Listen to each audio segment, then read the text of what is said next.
Hello, everyone. How's everyone doing this evening? I heard a couple goods. A woot? All the folks that didn't get invited to a happy hour. Hey, this is the best place to be this evening because you're going to really walk away with some great nuggets on security. You're going to know how to protect your assets, and we have some of the best people for you to ask your questions to this evening as well.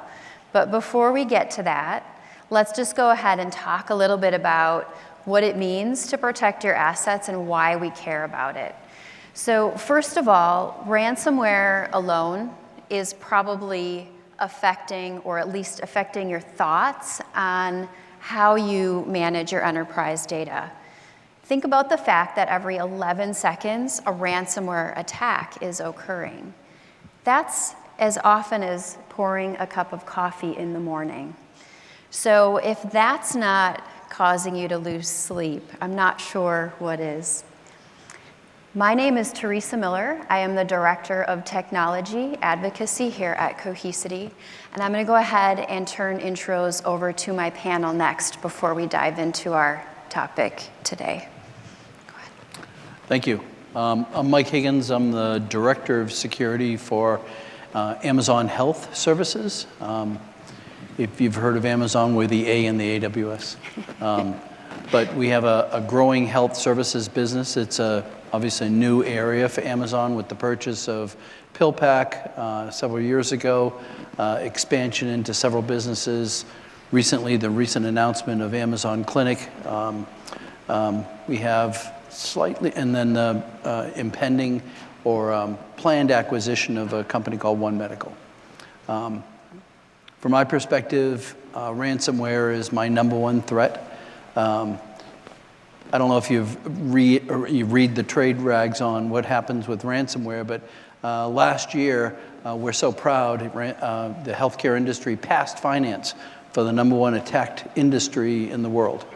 We're number one. It just is it's a big concern, and it's a two-sided concern.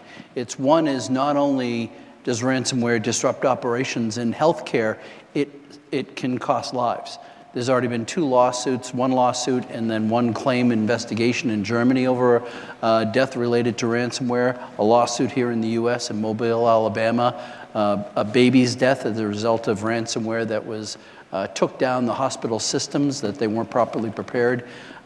Right now, Ponemon Institute put out that 1 in 5 healthcare industry, after a specific ransomware event, mortality increases for the next 8 weeks at those hospitals. So this is something that is affecting everybody. It's the crossing of the line from virtual into the physical world for what we're talking about threats. This is now costing lives.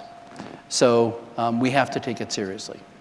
So healthcare overall, very broad spectrum, numbers of companies that are out there that represented everything from pharmaceuticals down to hospitals, but we all recognize that this is our number one threat. So, Thank you. Thank you. Yeah. Hi, everyone. My name is Adam Rasner. I'm Vice President of Technology Operations for AutoNation. If you're not familiar with AutoNation, it's the country's largest automotive retailer in the United States, about 350 locations, 22 states, about 23,000 employees. We're in multiple lines of business. We're a franchisee of every major car brand.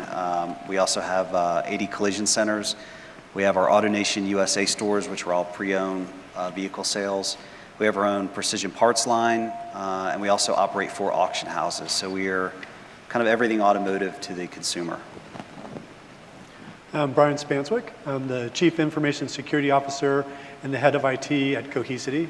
If you're not familiar with Cohesity, we're a data security data management company.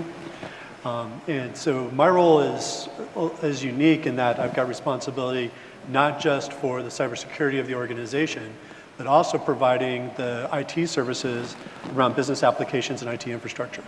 So in my previous lives, I had been more on the cybersecurity side. I helped build the cybersecurity practice at Splunk. And there was a lot of tension between the cybersecurity group and the IT group. The IT folks trying to run the business and the cybersecurity folks trying to secure. So one of the things that's been interesting in the role that I've got at Cohesity is that I've got the responsibility to ensure that we're conducting business securely. It's not necessarily a battle between those two disciplines. It's what's the right balance based on the type of company that we are. And over the last 12 months, we've been making a stronger push with our product in the SaaS space. I saw that in my time doing cybersecurity at Splunk. And so everything that we're talking about here from an overall process perspective, what the potential risk is around operations disruption, becomes more and more critical when you're a SaaS provider and you've got a responsibility for ensuring a level of security and control for those customers. So one of the things that I find interesting in this conversation when we talk about ransomware feels like the threat that woke people up. Board of directors, executive staff members started to care when they started seeing these headlines. The risk that ransomware creates has existed for a while regardless of the motivation. The biggest cyber threat that I've ever dealt with in my career was a disruption of service, but it was not an external attacker. It was somebody internal writing a command line into production that brought everything down. But all of the protections, all of the controls necessary to be able to minimize the impact of those types of incidents are relevant as we talk about these ransomware attacks and how we protect ourselves and maybe even more importantly, minimize the impact if we're compromised. So the conversation is crazy timely. I find it interesting, the different industries that are represented here. We were talking before we started that, not that long ago, organizations like the automotive organization wasn't too concerned about this because they could always go back to paper. It's crazy to me how quickly some of these more traditional industries are moving towards a level of automation and a dependency on technology that now makes them vulnerable to these kinds of threats that traditionally they really haven't been. So, happy to be here. Thank you. So as you can see, we have a lot of different perspectives for you today. We have some preset questions that we're going to talk through, but after the third one, we would love to hear yours and would like you to think about what you may want to ask this panel at that point. So with that, I have a question for the audience. So what are your backgrounds? Are you in the infrastructure side of your deployments in your organizations? If so, can you raise your hand? Okay, awesome. And then who's on the security side? Okay, so we have a pretty good split, and I think that's a fair assessment. We're seeing more and more infrastructure folks and security folks, but the infrastructure side really cares about the security topic more and more because it seems like that responsibility is falling to everyone now for all the many reasons that our panel already introduced to us. So let's go ahead and we'll start with some of those preset questions that we had. And then again, please start thinking about what they can help you with here today. So what is the real impact of cyber resiliency and, more important, ransomware attacks on the enterprise? So Teresa, I'll take that. I think to answer that, I first have to explain that the automotive retail industry, like he was mentioning, we were very late to the digital revolution. Like if you bought a car in the last 15 years, it wasn't that long ago that we were selling you a car, penciling in on a form with carbon paper in between, or when we were appraising your car, we were pulling out the black appraisal book, or when you went to our collision center, we were writing it, on a legal pad, or when you went to the service and you did the repair order, all very paper-driven manual process. And really in the last 6 to 8 years, automotive sort of caught up, and the digital experience that customers want to have has led us to really revolutionize, at least in our business, how we transact with our customers, and it has very heavy reliance on systems that we've written, data analytics. We use machine learning to help with appraisal data. And so all of these systems that we've written have lots of technology components, lots of hooks in them. And when I think about a ransomware event now, if that data gets locked up, we can't transact. We can't sell you a car. We can't service your car. We can't auction your car. Oh, by the way, in the auctions, you were raising the paddle with the number on it. Now we have buzzers and it's all automated. We can't auction you a car. So these systems have been critical to transact. So I think about a situation where that data becomes unavailable, or those systems become unavailable. and we have a $26 billion company that can't transact. That is a big, big problem, and it's something we're very nervous about, but we believe we put the things in place to prevent it. Awesome. Anyone else? Yeah, I think we could race to the bottom to find out who is more paper-driven for the longest, which industry. Healthcare obviously has gone through massive automation in the last few years. There was an attack in Vermont against a Vermont hospital, and because of the ransomware attack, all-day surgeries, all optional surgeries were all removed. No CAT scans, no testing. They basically lost their entire system. It got so bad up there that at the end of the second day, they sent an entire IT staff to the local Best Buy to buy walkie-talkies because they didn't have phones, didn't have faxes. I didn't know anybody had faxes anymore, but they didn't have faxes they were complaining about. They didn't have email. They didn't have any communication mechanisms within the hospital, and they were using walkie-talkies purchased by the local Best Buy. And the biggest comment that I saw from the president of the hospital up there was, we spent the last 10 years, last decade, getting out of paper, and within 12 hours, we're completely back to a paper-driven environment. That's what ransomware does to you. And it took them 28 days to recover, but in their own estimates, it took them 14 months to recover, to really get back to normal operations following it. The examples that you just heard, one of the things that I find interesting is the concept of cyber resiliency. And just the last year, I'm hearing more cyber resiliency when you think about it from an InfoSec perspective than more of a compliance-driven or even a cyber risk-based approach. I think you've seen traditional IT InfoSec organizations, certainly historically 5-7 years ago, be more compliance-driven, more SOC 2 government regulations that was driving those security postures. Having a discussion about how do you continue to drive business outcomes when you got a cyber event is a completely different conversation. And so that's what the title of this session I find really refreshing, because that's where the conversation needs to be. I do get asked a fair amount, especially when some of our smaller customers are asking about our security posture. What's my control framework that I use? Asking if we're SOC 2 compliant, which are fine entry level questions.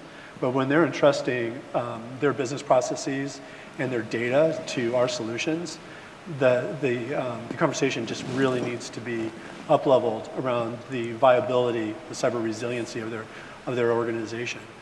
So I love that that's where these examples are coming from, is how do we address the real risk, which is the impact to be able to deliver those business outcomes, healthcare, auto, for us managing and ensuring integrity and availability of our customers' data, and ransomware just being such a threat in that situation. Yeah, I find it pretty interesting what you guys are all sharing, in that, I spent over 20 years as an IT practitioner, and I don't think ever once we sat down to architect for paper, but that's how severe and significant this can be if you don't plan correctly. So I find that very interesting. Yeah, I was just going to say, I can't think of one element of our business that doesn't have heavy data application elements to it, other than maybe pulling out the compressor in service and putting air in your tire. But the diagnostic equipment has applications behind it, all the technology within our auction environment. So yeah, it can be crippling, and I don't think we could go back to paper. I don't think we can transact that way anymore. And the customer that comes in now, I was just telling them, the generation behind us, they want to buy a car online, like Amazon-like car buying experience, I call it, where they don't come into the dealership, they go online, they do their financing, they do all their extras, car comes on a flatbed and they sign it in an iPad in their driveway. That's the expectation. Can't do that in a paper world, right? So it just goes to show how critical these systems are. Yeah, and regardless of the vertical, which the impact is so severe. All right, so let's talk about a slightly different question, but it builds on this a little bit more. So what are the key components of ransomware defense and protecting that data? So let's not get so significantly impacted that there's no way or no return, right? So, Mike? Yep. Thanks. I think there are 5 key areas that we look at. One is training, and I know it's abysmal for most folks, But you got to train your folks. They shouldn't be clicking. I mean, I could tell you, I could rant and rave about how important it is just not to get into a situation where the ransomware can get into your system.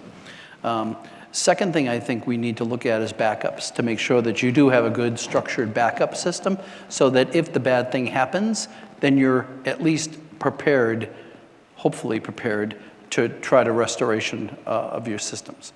The third thing is just solid, good care and feeding of your environment. Simplify your environment and patch your systems. The ransomware has to take care of, has to go exploit something in your environment in order to spread across your environment, reduce it, simplify your network, segment your network, and get into that structure. The fourth thing I think is know where your valuable information is. Not knowing where your data is, not knowing what's valuable in your company, you've already lost the battle. We've proven over and over with many, many instances that we just cannot solve the problem of protecting everything. That's impossible. You have to find out what the most important stuff is and do the fifth thing, which is layer defenses. You can't be single-threaded. I've heard more people come to me and say, oh yeah, I had SSO, big deal. Did you have SSO? Did you have advanced anti-malware? Did you have, do you have the plethora of tools out there and strategically place them across your network to be able to prevent ransomware or at least reduce the impact of ransomware when it does hit you? I've got a number 6. I'd put an incident response plan together. So if all that fails and your data gets encrypted and your data gets locked up, what do you do? Who do you call? What's the plan? So we rehearse kind of an incident response plan. We have an outside party that helps us with that. I think that's important. That's sort of if all that fails and all those defenses didn't work, what do you do? Amen. And that's a huge key. I often get asked the question about the protection. You guys are spot on. And those fundamentals, it's not sexy, but it is so effective. The incident response plans, rehearse them, rehearse the technical recovery of your systems and processes, not just the recovery of the environment. Rehearse them over and over. Can't stress that enough. Same thing with the training. Annual phishing campaigns is not effective. It just does a little bit of awareness. Find creative ways to keep that in front of your folks. All of that we should absolutely do. Protection is something obviously we should invest in. What we should also be investing in equally is how do we minimize the impact of breached? And really thinking about what is it that we are trying to protect from a business continuity or from a business operations perspective. In one of my previous companies, there was a very high profile breach that occurred. And within a few hours, I got a phone call, both from the chairman of the board and from the CEO. And they asked me the same question. They said, do we back up our data? And I could say with full confidence, yep, we back up our data.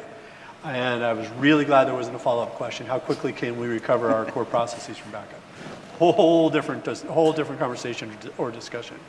And so thinking about how do I look at my backup capabilities as a way to minimize the impact if I have that level of disruption. Maybe even to the point where the attacker or the ransomware attacker doesn't have leverage in those situations. If you think about Colonial Pipeline, even after paying the ransom, it took them quite a while to recover all their core processes, even with quote-unquote cooperation from the attacker. So if we can have aggressive RTO and RPO targets and being able to restore from our last known good image that's very aggressive, it takes a lot of the leverage out of the hands of the attacker.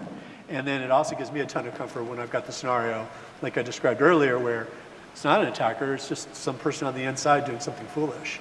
That same type of capability is critical. So looking at your overall security posture, both in how do you minimize the likelihood that somebody could breach your systems, and how do you minimize the impact? A lot of the focus is on that protect.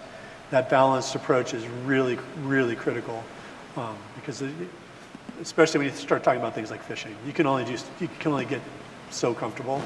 And speak for you guys, but I don't get very comfortable. Yeah. Despite all the efforts. Yeah, every point here is really interesting. I love the checklist. I wish I had like a notepad right now. I could have written that down. I think it's really, really beneficial. And it aligns with some of my experiences as well. And I think back to some of the enterprises I've worked in, and the testing, that incident response was not something that organizations do well. And I think some of it is just because of budget constraints, and also teams run so lean that they don't give it the time. But we're in a new phase of IT where those can't be excuses anymore, is what I'm hearing.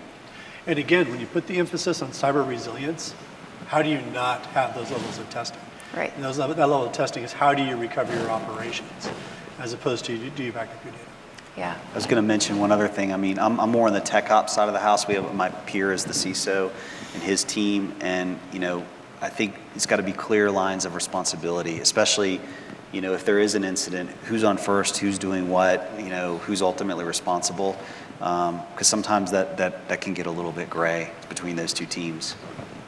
If you guys are not being asked these questions from the board and from your executive staff, I don't think it's too far behind. I think that these kinds of events is really driving it. We just had our audit committee meeting yesterday, and the two questions they asked us from a security perspective is, one, do we have a level of visibility into our software delivery lifecycle? Do we know how we're managing the vulnerabilities as we're moving our SaaS products into production? Certainly related. And then the second was, they wanted me to do a simulation of our incident response process with the board. They wanted to see what the steps were and how we were going to do escalation based on certain impacts and where those decisions get made, to the point of when do I call my boss, when do I call the CEO, when is it a board decision in these types of scenarios. And I didn't plant the seed. They're coming to those meetings with those questions. I've never seen more interest from our board in our cyber security plan ever, like in any place I've ever been in the last 3 or 4 years, just because of, they read what's going on around in the world and they want to make sure that the company's protected. So, the budgets have opened up a little bit more, and, they're asking the questions. I think there's a cyber breakout committee in our executive committee meetings that they talk to our CISOs specifically about the State of the Union. Yeah, it's crazy. And those of you that are on the infrastructure side, I've wear 2 hats. As I mentioned, I'm the CIO and the CISO, and when I'm talking about tech debt at my data center and doing a hardware refresh, crickets when I'm trying to get money at the board or at the executive staff level. When I start talking about the issues that we've got with network segmentation, and I talk about our ability to recover from backup, the wallets open up. I'm now having conversations, and don't tell my board this, but they ask a lot less questions when it's a security-driven business case than when it's an infrastructure business case. Yeah. They're so worried about it. The level's very high. Yeah. Excellent. So let's shift a little bit. So ransomware, we agree, is pretty significant in itself, but now these ransomware attacks are also tied to data exfiltration. So what are the InfoSec considerations for this type of attack? Mike, do you want to start? Yeah. Healthcare is doubly blessed, right? When we get hit with a ransomware attack, data exfiltration is right along with it. And we get to pay the ransom twice. So we get to pay the ransom the first time to get the keys to decrypt our data and get the data back, by which, if you look at the stats, on average, about 45% of the data is you can come back from. The encryption always doesn't work. Decryption works even worse. So you get about 45% of what you purchase back again. The second piece they do is they come back and ransom us a second time and say, oh, by the way, we took all your data. And now for us not to release it on the web, on the black web, it's going to cost you again. So we have to pay up a second time. Healthcare record, even a partial healthcare record right now is selling for about $50 per record on the dark web versus $1 for a social security number or a financial record. Way more lucrative for the bad guys to sell it rather than allow us to buy it back. And the last statistics I'll give you is it's 72% of the time companies not only don't get all the data back, but also never are heard from again from the ransomware people. There's no profit motive in there for them to participate. Once they get their money, they go on. We got hit by the perfect storm with COVID.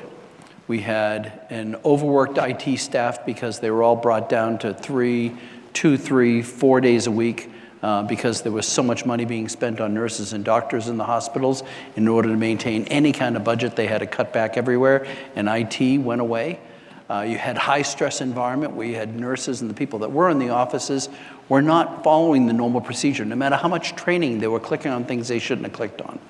So they were seeing it. And then third of all, the bad guys came out and realized healthcare will pay first and foremost. I mean, we pay on average about 30% faster than any other industry because it impacts us operationally. So yeah, we're getting hit by all sides of it, and data exfiltration is just another way, and it's just a matter of time before they find the other businesses and start doing the other businesses. Ransomware today looks in your backups and tries to encrypt your backups and destroy your backups as well. So, you know, they're getting better at what they're doing, unfortunately for us. And our preparations are still, you know, a week or a month behind what their next attack methodology is. Just building on that, again, going back to the fundamentals, there's a reason that they're a fundamental. So ensuring that you've got your data encrypted, immutable backup copies that give you a level of protection that you're comfortable with. Also a level of monitoring of your backup environments or your backup systems, so that you can act as quickly as possible if there is behavior that doesn't make sense. And I think you're seeing a different strategy in how companies are managing their backups. The typical 3-2-1 backup strategy still makes a ton of sense. Where you've got 3 copies, 2 in 2 different data centers that you can recover from. One of the other things that I look at, especially for the data that supports our core business processes, is another copy that is isolated in the cloud, that I've got a data isolation component where I probably don't have the same RTO and RPO, aggressive RPO targets that I do with the backups in the data center, but I've got an added layer of protection.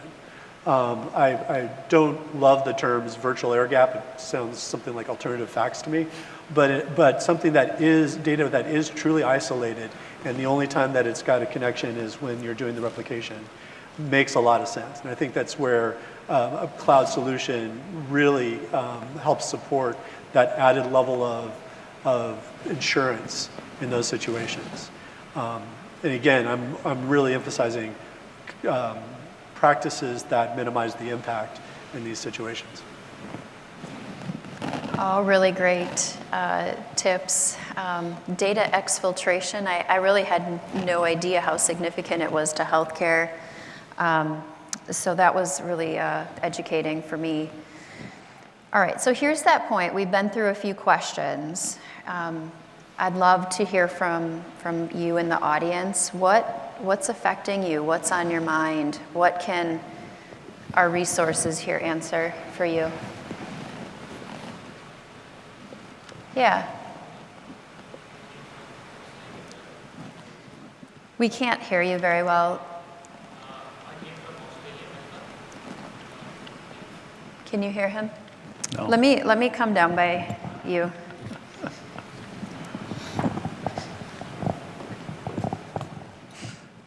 Try now.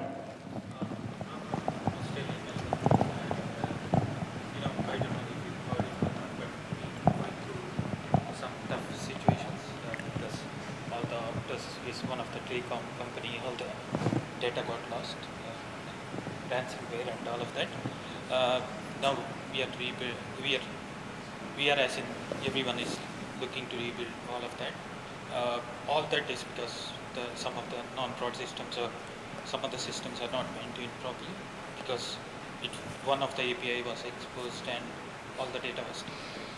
Similar thing happened to some other health company, and then they have all the data of all the customers. So that's another situation that's happening in there. So what I'm trying to come to ask is, should we have innovation in the way we store the data? Like when we store the data, we don't store just the raw data in the not only in the transit but also at rest. That way, when they get the data as well, they wouldn't know what to do with the data. So what are the other ways that we can think of at the rest as well? Okay. Even if you talk about the backups. Okay, so let me just, hang on, let me just make sure I reiterate this correctly. So you work for an organization that was, okay. For some other organization, but we are all impacted. Okay, so you're looking at, you're taking ransomware seriously, you understand the risk, the fact that it can severely potentially impact your org. Exfiltration is also an issue. So the question is, how do you innovate to protect all data, whether it's in your data center or while it's in movement, in general, right? Okay, does that, okay. I can tell you from the healthcare standpoint, in the US, all healthcare data has to be encrypted at rest and in transit. So we get a little bit of a leg up cheating-wise from a compliance standpoint. I think an overall backup strategy and data strategy has to be part of your plan. Again, I go back to the first point of what's the most critical data in your system. Well, we believe that most of the time it's the regulated data. It's the data that we're afraid that OCR or HHS or someone's going to walk through our door at any moment and do an audit and make sure that we're properly protecting at all times. So that's where we spend the most money in processes. The rest of healthcare, it's equipment. It's the data exfiltration. It's the theft that happened last year about what was it? Images. There were thousands, hundreds of thousands of images found out on the web that were being put out there by a third party because he was saving them to a cloud and insecure cloud infrastructure. You know, it's knowing where your data is at all times, your data is at all times, and then protecting your data and making sure it's protected. Healthcare, we have a great reliance on third parties. Everybody from as I said, the CAT scan, radiology, all the advanced machinery, and they're all nowadays cloud enabled. You know, and if you don't know that the data is going out the back door, that they're doing some sort of diagnostics on their equipment using your live data, that's part of the process as well. So you just need to know. Have to do a data mapping exercise, unfortunately, and that's usually the hardest thing to do. And I don't think there's a silver bullet to 100% protect all your production data because it's got to be production available, right? But I think what the panel here is trying to tell you is you have to have a rock solid plan. If that data gets compromised, how you're going to come back from it, right? That frontline production data, you know, there's no magic there. You just have to put layers of defense in place. If that gets breached and you have to recover from it, what's your plan? And if you don't have a plan, then you know that's where I think you run into severe problems. There's, we've been emphasizing two scenarios where that data is exposed. One is from a business operations perspective, and the other one is data exfiltration, especially when the data has a high level of sensitivity. So in the organizations where I've come in new and started to establish a cybersecurity presence, it is hard to find where all your data are and to be able to identify the criticality of that data. It's not hard when you're just getting started. So what you should be, what I would recommend is start with those core business processes, and from a process perspective, trace the data and see how the data moves through those systems. You're going to find opportunities to reduce the proliferation of the data across your environment. That's less to protect. You're also going to be able to, like, I don't know what the sixth thing is that we should protect, but it's pretty easy to find the first and second things. And so I would start there. And then similarly, I'd find a string to pull on for the data sensitivity where I'm worried about the exfiltration. Not always are those in the same place. And sometimes it's supporting a tier 3 process, but the sensitivity data is so critical that I need to prioritize the protection of that as well. But when it comes to the protection, I don't think there is anything magic. Encrypted in transit and at rest, ensure you've got immutable copies, do some level of monitoring of those environments so that you've got some comfort that you know what's going on there. And then based on its use, figure out how you have a plan of how you restore, recover your processes from the backup. I want to tag on one thing that Brian said, and second time you said it, and I should have jumped on it the first time. I'm a NIST guy. Many of the standards out there today, I don't think do an adequate job the way NIST does in the protection, detection, and response realm. They treat detection at the same level as protection. They have just as many controls around detection technologies. So to me, it's not only understanding where everything is, but spending the time to monitor what's going on with the data. Who's touching it? When are they touching it? Why are they touching it? And understand those usages. Those should be built into your access control mechanisms, right? You should only have RBAC, role-based access controls, in place. Secretary doesn't need to touch the finance database. PCs don't need to ever talk to PCs, right? PCs talk to servers. So it's just some standard detection technology, and when you start opening your eyes to see what's going on out there, that's how you'll detect when the data is leaving the infrastructure, whether you know it or not. And those use cases ring true with the board and E-staff. They can understand that, and that scares the bejesus out of them. When you can give them hard data of who has access and what is the level of activity around the data. So one more quick thing I want to add, like you guys are spot on. From an infrastructure perspective, I spent a long time as an Exchange admin, and email is one of the #1 ways that a lot of this stuff comes in. So I would also recommend taking a really close look at what you have set up there. Make sure there are layers of scanning. Even outside of the entry points, you can add different security systems that can catch that, and make sure you have encryption in place on those moving pieces as well. Especially those of you on the infrastructure side, I guess, have you guys tried that and gotten pushback? Tried that level of restriction from an access perspective, or some of the more actions that you guys take that can be felt by the development team, or have you guys gotten pushback for some of those recommended approaches? I'm curious, not really? Yeah, our engineering team fights security teams. Yeah. It's common. What do you do in those situations? It basically becomes a management fight. It goes up. I deal with my cohort on the engineering side, pretty much back and forth for what tools we use to get full visibility, what means full visibility, Yeah. all that. So they're saying they have the stuff that does it, and I'm telling them we don't. Yeah. If you guys weren't hearing, he's saying that the question I asked, his response was that the engineering fights the InfoSec team tooth and nail in those situations. It's funny, I've seen that when I worked at Splunk and now at Cohesity, and they take comfort, like, well, you've got a firewall, don't you? So everything's fine as long as we're inside the perimeter, which. Perimeter? Does that exist anymore? Exactly right. Their immediate response, if I tell them anything's wrong, they're like, okay, we're getting it fixed. So if I show them something, Yeah. I show them, like Log4j, one of the more recent ones, it was immediate, just, hey, here's where it is, and you need to tell me where it is because you haven't given me this. So stuff like that. So they're on it, but they're still like fighting to get full. Yeah, so if you guys couldn't hear the response, that engineering is starting to understand the importance of it and are making a level of commitment, but it sounds like they're doing the bare minimum, and then moving back into their processes. The reason I asked the question is it feels to me like it's changing. I got a ton of pushback 3 years ago, and I'm trying to figure out if it's because I was on the IT side and security was more of a compliance function, and I'm seeing it differently because I've got shared responsibility.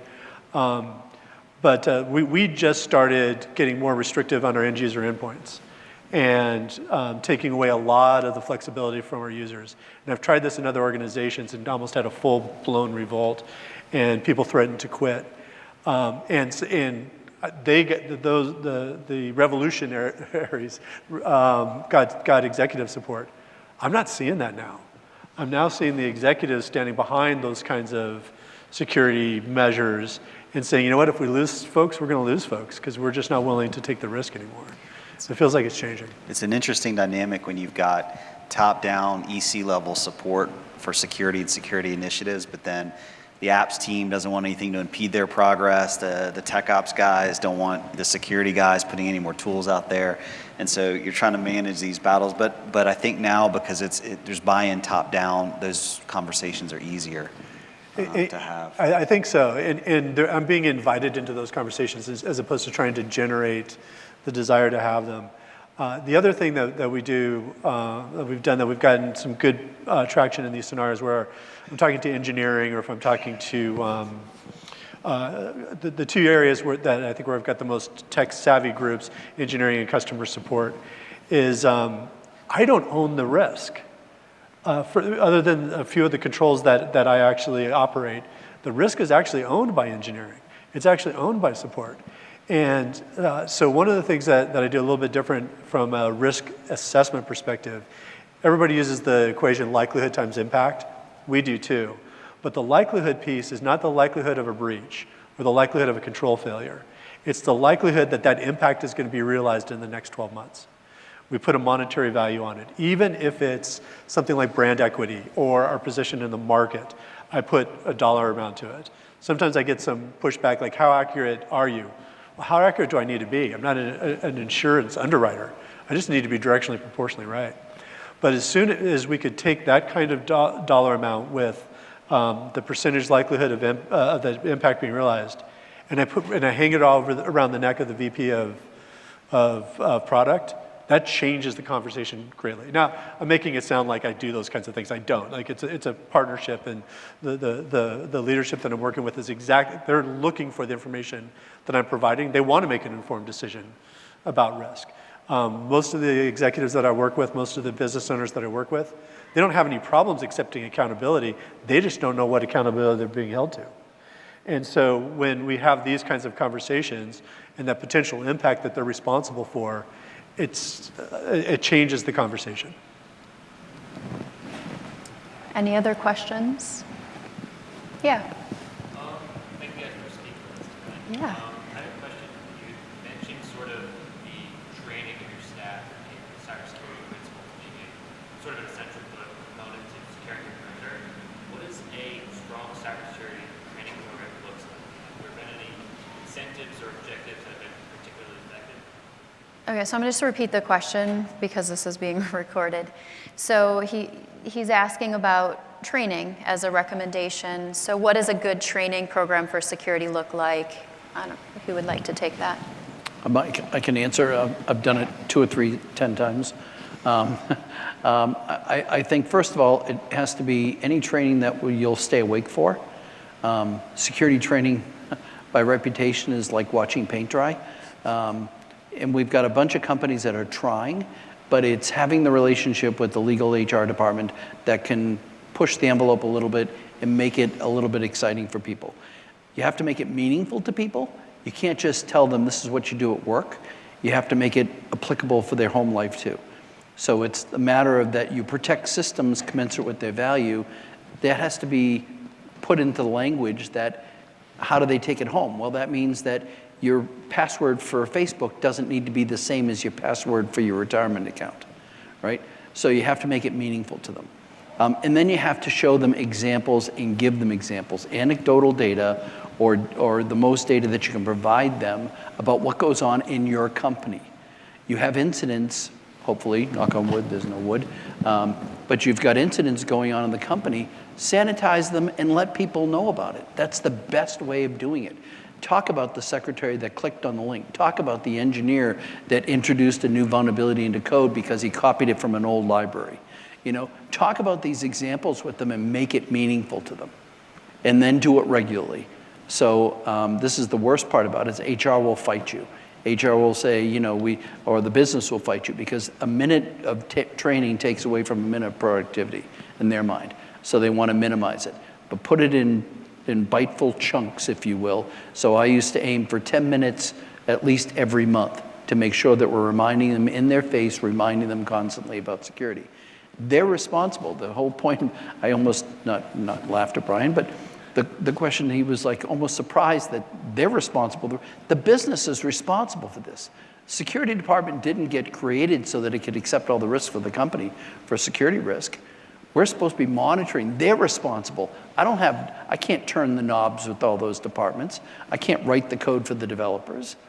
I can tell them what they're doing. I can assist them along the way, but ultimately they've got to own that responsibility. And if you assume it in the security department, your program is doomed to failure. Yeah. And training has to highlight that for them, in my mind. The training is critical in doing it. I love the 10-minute bits and doing it regularly. The other thing that we do a lot of phishing simulations. And we do it prior to, we do, as everybody does, the annual security awareness training. And we'll talk about phishing. But we do regular phishing campaigns. We do at least one a quarter. The whole company will see at least 2 a year.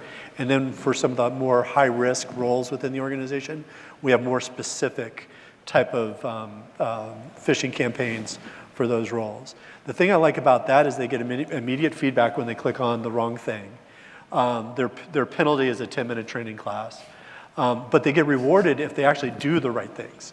So not only if they don't click, but they click the right icon, that it gets reported, and so we're trying to make that be almost like a badge of pride.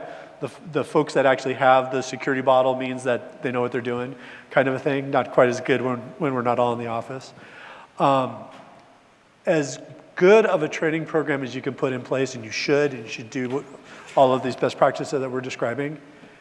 Human behavior is a crappy thing to try to manage. It is the biggest vulnerability, and it's the hardest thing to lock down. So what I would look at first is, how can I avoid training and just take the behavior away? Can I not allow them to do a certain level of download? Can I restrict those sites that they go to? Can I make it so that they can't plug in a hard drive into their machine and download stuff to and I get it. I get it that they're not going to be able to use their computer for their home use as well as business use. But it's a lot easier to have a restricted machine than it is to train them not to do stupid things. We're investing a lot in cybersecurity awareness for our end users, lots of campaigns, and I'll be honest, some of those phishing campaigns are really, really good. I've clicked on it once or twice by accident, but they're really well done enough that every time I accidentally have clicked on one, every subsequent email I've gotten, it really makes you think, like, I really need to think about this for a minute. Because, in the course of a day with the thousands of emails you get and, your UPS tracking number, click here, which package am I getting? And you click it, oh, gotcha. So yeah, I think, investing some time and effort into getting your end users to at least think for a second is a good thing. I mean, there was a very senior CISO within the US government that made the statement that any IT staff that clicked on a bad link or opened an email, a phishing email, should be fired because he provided all the training that could possibly. I so desperately wanted to send him a phishing mail that day. I mean, it's something you're never going to get. I think even PhishMe or all the best companies out there that do this for a living will tell you you're never going to get below 20%. 20% will always click on it. I was the CISO at NBC Universal and New York Times. We paid people to click on links that nobody in their right mind would ever click on, right? I told everybody I could send an email to everybody in the newsroom and say, here's a picture of Dick Cheney with his 22-year-old girlfriend, and they would be fighting to see who would click it first, right? I mean, you can find something for every company, doesn't matter what you did. My most successful one that I had in my last company was we sent out a W-9. Here's your W-9 for your annual, right at the time that all the W-9 was for your revenue, for your income statement, for tax purposes. It's not a W-9, it's a W-4. But everybody in the company, 98% of the company clicked on it. It was like you can find something that people will click on, because it's a phishing attack is sociological as much as it is technical. The 20% number, I'm sure you guys have heard that. It's an industry standard, and it's crazy how accurate it is. And my previous company, Cohesity, we've been right at 20%, regardless of how much training we do.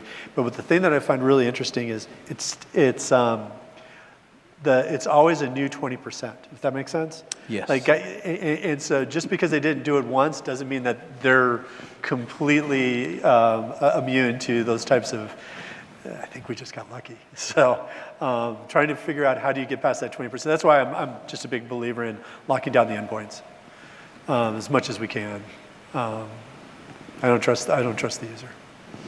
So all of these stories remind me of a company I worked at probably 6 or 7 years ago and put a security initiative in place. And the security team had a think before you click campaign, basically. And we got to, we routinely, we saw it, and that sticks with me still, like think before you click.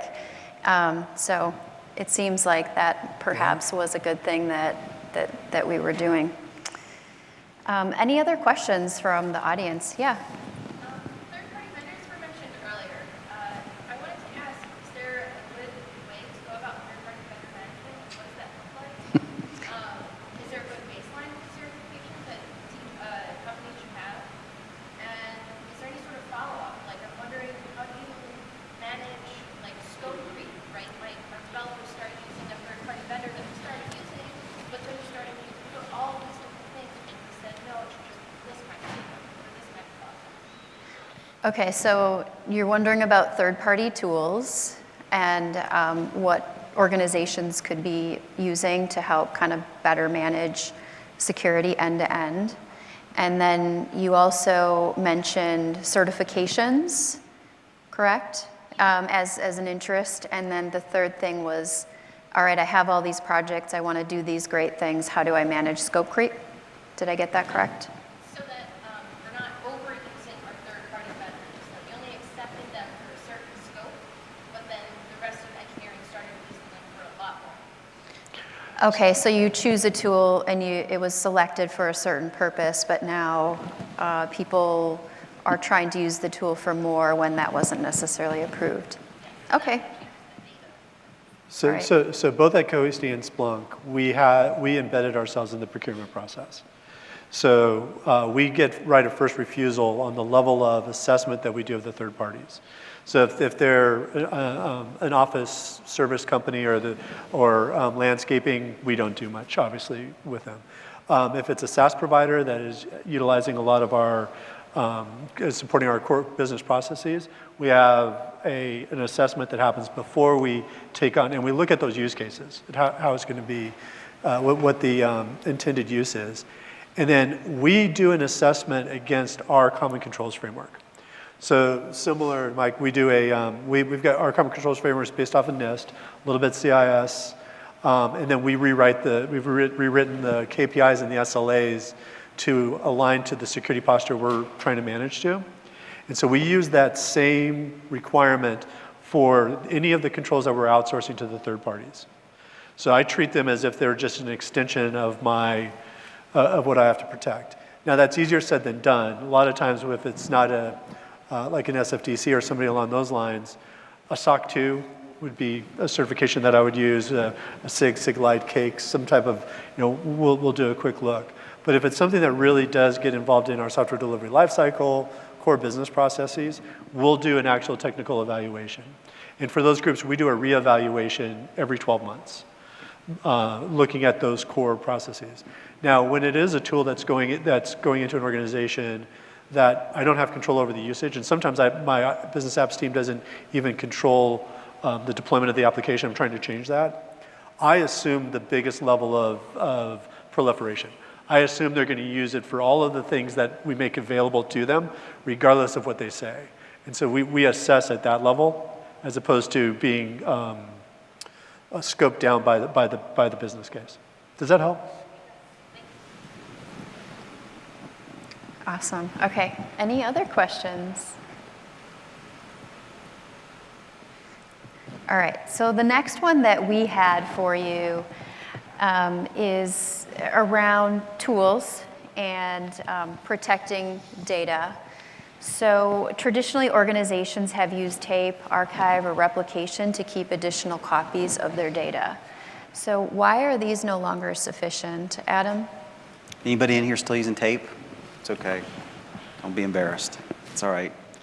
Well, tape, I mean, I haven't been on tape in quite some time, but tape just is it's kind of an unreliable media. I've had more times than I can count where I've had to go back and restore from tape and data's corrupted or whatever. And then you have the physical handling of the tape and the whole, having someone, our data centers are unmanned, and having someone switch the tapes and then have Iron Mountain and the cost and managing that and hoping that the right tape is there when you need it. So that's sort of the big problems with tape, just the unreliability and the physical handling of the media.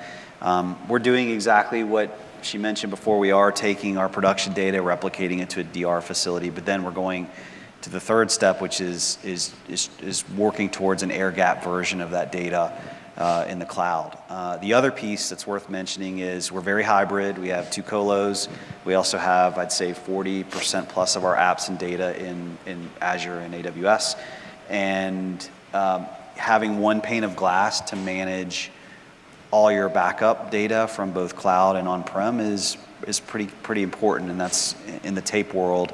You don't have that flexibility. So I think, the next gen players in this space, they're accommodating hybrid.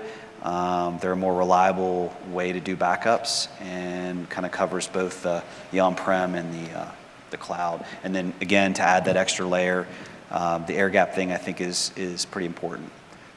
The physical tape scenario that's shipping it off to Iron Mountain solves a different problem. It's backup like you would do at home, backing up your photos. And if you need that level of backup because of the criticality of the data, that is absolutely a solution. It's not a solution when you're looking for that data to recover your core business processes. It is way too inconvenient, as you're describing, to try to recover your core business processes from that type of physical air-gapped storage. That's where, like if you're talking about the data isolation in the cloud, makes a ton more sense. It's not quite the speed with which I can recover from a data center, but it's got a level of isolation, level of security that it's not quite air-gapped, but boy, it makes me sleep a lot better, for sure. All right, we have just a couple minutes left, so why don't we have each of you kind of provide a key takeaway or a key thought for the audience today. Mike? I would just say ransomware is here. If you're not prepared against it, you will be a victim. You will be a victim. It was, I think it was Keith Alexander that made the former director of NSA that made the comment that there are only 2 companies out there, those that have been breached and those that don't know they've been breached. You're probably in the latter case in that meaning. But ransomware is not a U.S. healthcare problem. It's a worldwide problem. As we saw just last week, the largest medical services businesses in India, the All India Institute of Medical Sciences, AIMS, was hacked. They clicked on a link, ransomware attack. They're down on the knees, back to paper. In fact, they're bemoaning the fact that they were going to go through the final phase of full automation of their entire system starting January 1st, ending in April, to be completely automated, paperless environment. They're heavily regretting that right now. Yeah, I'd say to Mike's point, just have a plan and be ready, because I think a lot of us are led to believe when we watch the news that the targets of these ransomware attacks are like big Fortune 150 companies. We've been actually consulted to help small auto groups that have 3 stores that just got owned and their data is totally encrypted. So, don't think because you're in a smaller company that's maybe not a public company, doesn't have exposure. They're out there, they're looking for a way in to whatever size company they can. And it's important that you have your defenses in place, layered, like you mentioned, and that you have that plan if those defenses don't work. Yeah, if those defenses don't work, the big underlying point that I'd make is the fact that continue to invest in your protect controls, but also spend as much time thinking about the controls, your strategy of how you minimize the impact when you're breached. And how do you remove some of the leverage or all of the leverage that the ransomware attacker has in those situations. And then the other piece of it, as we talked about areas that are outside of the direct control of the cyber security organization, is making sure that those business partners understand that it's their risk that we're trying to control. It's their risk we're trying to contain. And so some of these things like the inconvenience of a aggressive patching program, doing some of the things from an end user perspective that may make it difficult for them to use their computer at home, but absolutely increases the security posture. I think you've got a much more receptive audience now than we did 2-3 years ago. And boy, that you just can't train them enough when you can take away those areas of risk. Awesome. Well, thank you so much, Mike, Adam, Brian, and thank you for spending your evening with us. We will hang around a little bit in case there are more questions as well. Have a wonderful evening. Thank you. Thanks, guys.